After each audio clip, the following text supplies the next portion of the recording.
below A is not acceptable. So failure is never instilled in kids or children, and that is a wrong way of living, because if you don't allow people to fail,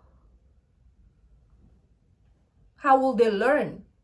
Right? It's like, you cannot fail. If you fail, I'm gonna hit you, or I'm gonna, like, you know, chinelas, right? So it was never like we didn't know who we were from a young age, and then when we get like older, when we become adults, we come to realize who we truly are, what we wanted, but it's too late, because we weren't allowed to fail. Because if you don't fail, you don't know who you are. You were forced into a direction, and you had to stay in that direction, and you couldn't fail in that direction. So it's basically like, go to school and just school. What if I wanted to be an actress? I wanted to be a singer, but then I couldn't because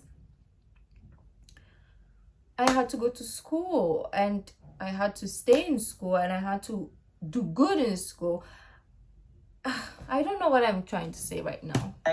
And do better the next time. And in America, there's almost always a next time. Right? There's always Nowhere opportunities. else are you as free to take entrepreneurial risks. Talk to someone who has tried to start a small business in Germany or Brazil, and you'll see what I mean. From the outside looking in, I can only admire this. And I'm not the only one. Just take a look at the CEOs of major Silicon Valley companies. You will see the names of entrepreneurs from all over the world. India, Pakistan, Russia, Israel, you name the country. Why did they come to America to innovate? Because there's a lot of money here? There's a lot of Yes, of opportunity. course, that's part of it. But there's a lot of money in London and Berlin Yeah. and Tokyo as well. They came to America because America gave them the chance to fail, and therefore the best chance in the world to succeed. And the rest of the world can thank their lucky stars for America's economic success. Not only is America by far the world's largest economy, it is also the world's largest consumer. And the world's economy depends on being able to sell to America. It would also be perfectly natural for Americans to want to keep all this wealth to themselves, but they don't. Just the opposite, in fact. America has been the most selfless nation in the history of the world. Yet another way in which America is different. What other nation fights for the freedom of others? In Europe, in that two world sense, wars, yeah. in Korea, in Vietnam, and yes, in Iraq.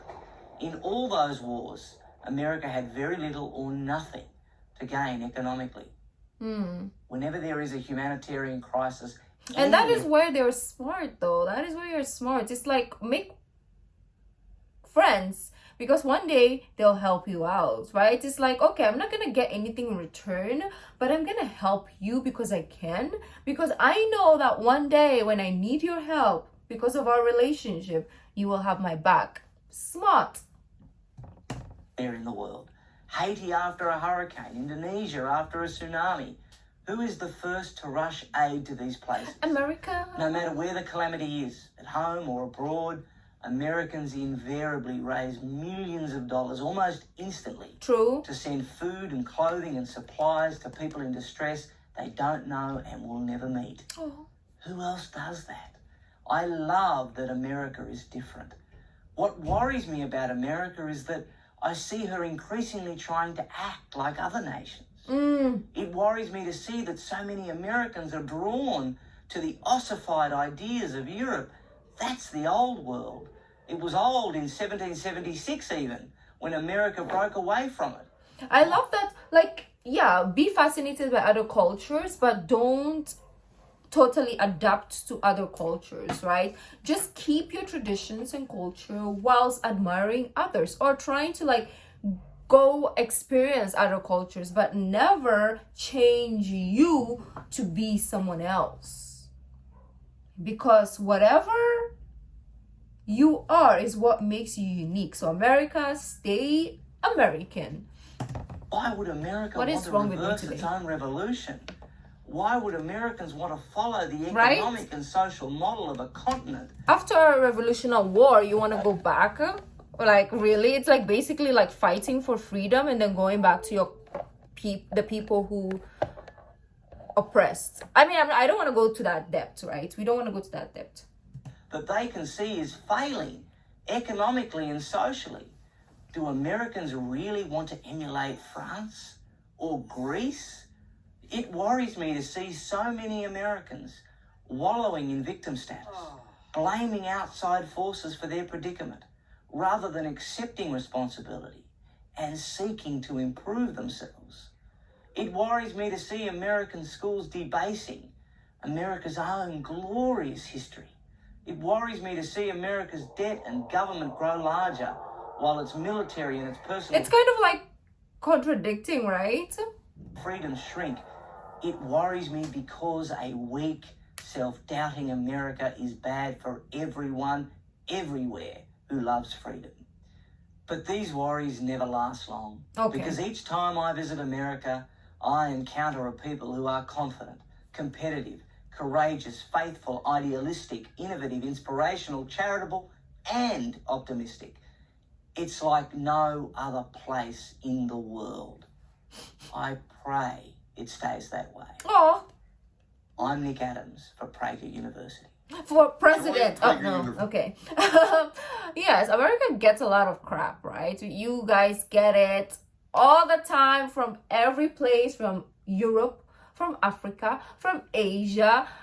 But I love the fact that regardless of what we say about you guys, you still keep winning. You know, the reason is because, of course, you are this big nation.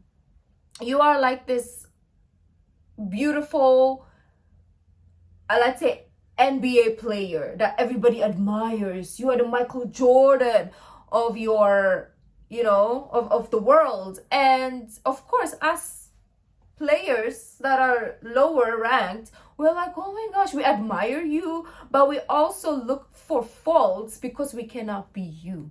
Do you get me? It's like, oh, look, America is so amazing. We admire America. We want to be American. We want to go to America. But because we cannot be you, we're just going to point your fault. We're just going to laugh at you from this corner of the world, right? So it's kind of like a low-key banter, but this is a very, very beautiful message. I really loved it. Aww. Anyways, guys, I don't know what's wrong with me today, but if you like this video, don't forget to give this video a thumbs up, subscribe if you haven't already, and I'll see you in the next video. Bye.